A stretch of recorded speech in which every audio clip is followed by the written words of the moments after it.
Aba, hindi ibig mo sabihin ang mga kumakanta na mamatay? Hindi. Yung kanta niya kahapon, nilibing niya ba? Parang kanta ni... Anong kanta? Ni Larry Bea. Victims of... Yun po. Siya yun. Oh. Eh, na-victim din mo eh. Nag-abroad. Tinamaan ng ano. Ang laki daw eh. Wala namang kulog kung bakit may kaputi.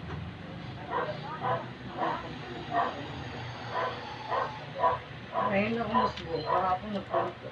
Kahapon ba? May kulog pa ka kahapon? Oo. Tanong lang ko ba?